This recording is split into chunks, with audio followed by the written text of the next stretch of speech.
जय गुरुदेव। परम पूज्य स्वामी जी बाबा जय गुरुदेव जी महाराज ने कहा, कलयुग में आप जन्मे हो तो आपको चाहिए कि आप अपनी जीवात्मा का कल्याण करें।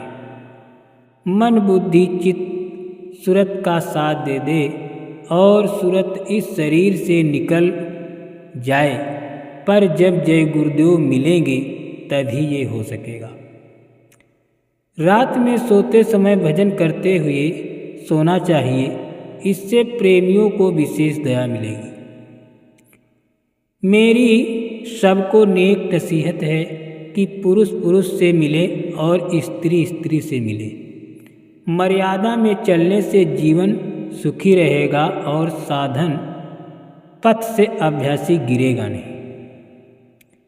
सारे संसार का बच्चे बच्चियों सोना चांदी हीरे जवाहरात इधर देखो, इस थाली में रख दो और एक तरफ से सब आरती करो कि राजा रैयत सब पढ़े लिखे, कि इस इंसान आदमी को तुम इसको खड़ा कर दो।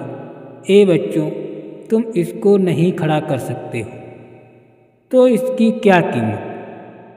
इसके सामने इसकी क्या कीमत है? ये जो इकट्ठा किया इसने किया और इसमें वो जीवात्मा रूह बैठी थी, जलवा तो उसका था।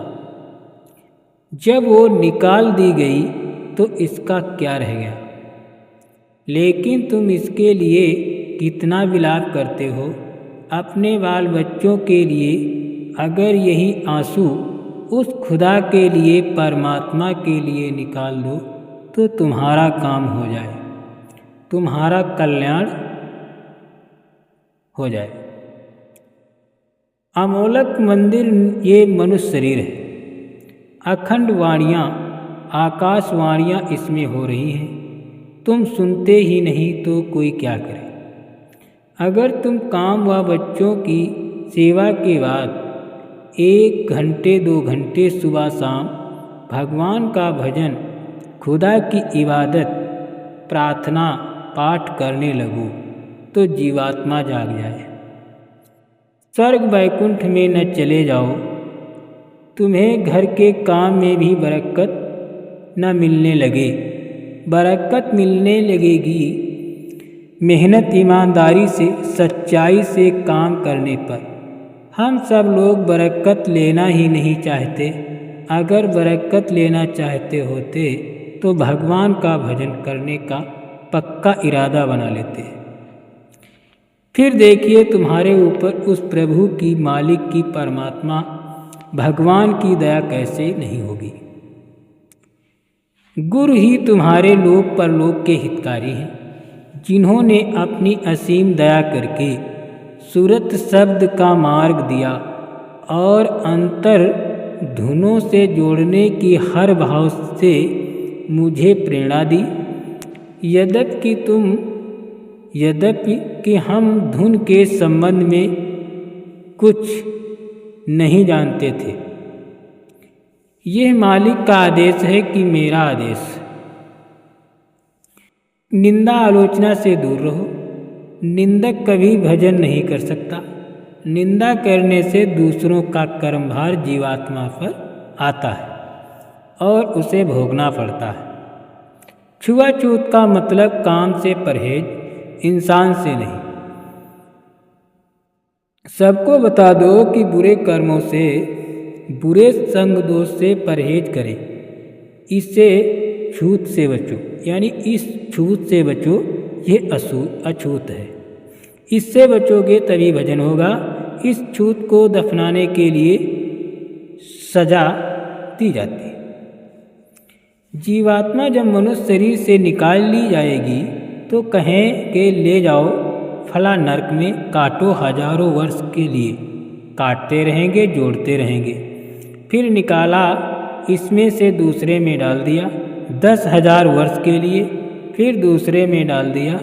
कितने युग, कितने सतयुग बीत जाएं, उन नरकों की यातना भोगते भोगते दोबारा मनुष्य शरीर नहीं मिलेगा।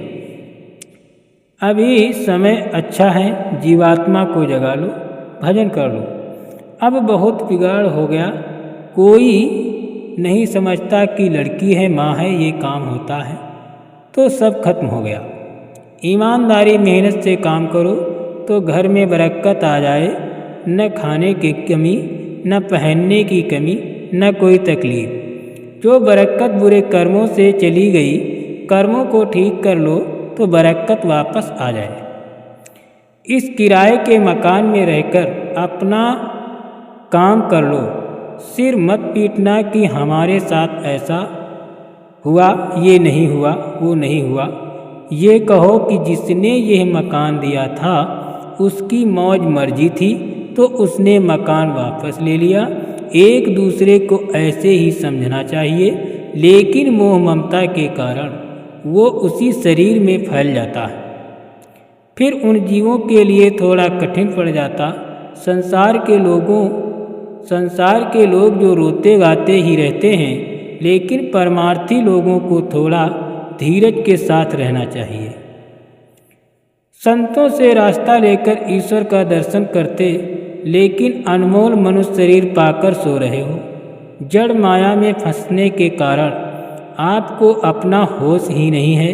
ये अमोल समय निकल गया तो दोबारा यह शरीर जल्दी नहीं मिलने वाला।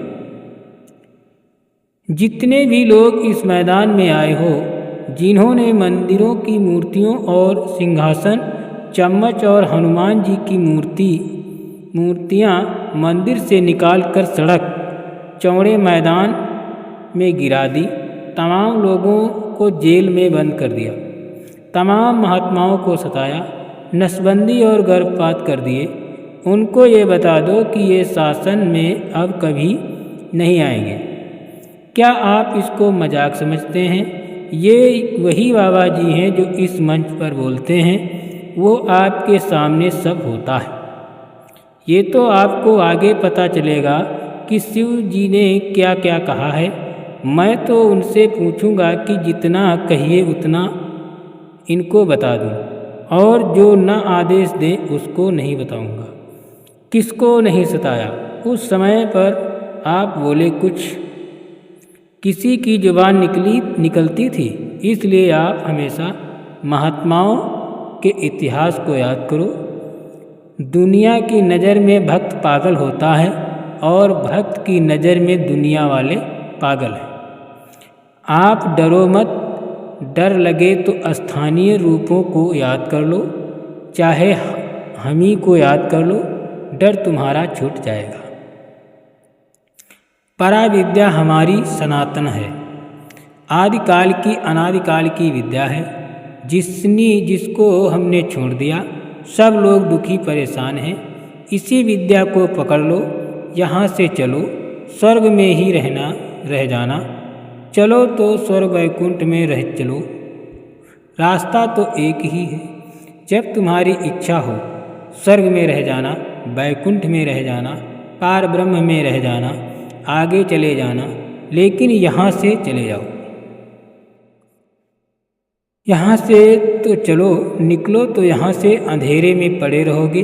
पहले निकालो तो यहाँ से सब लोग अपनी अपनी जगह पर, जो अपनी अपनी बिल्कुल निश्चित है, उसको अदल बदल नहीं सकते हो। और महात्माओं ने कभी किसी को बुरा नहीं कहा। सब चीज़ की अपनी अपनी जगह पर स्थापना और खुद पूजा की खुद आपसे कराई और करवा के सीधे ले चले। तभी तो कोई छोड़ता छाड़ता नहीं। जिसके राज में रहते हो, अनुकूल चलोगे तो वो खुश रहेगा। गोस्वामी जी महाराज कहते हैं कि मोहि बिलो के राम मुस्काही, मैं राम के अनुकूल रहा, मुझे देखकर प्रसन्न हो गए तो कहा कि चले आओ। जय गुरुदेव।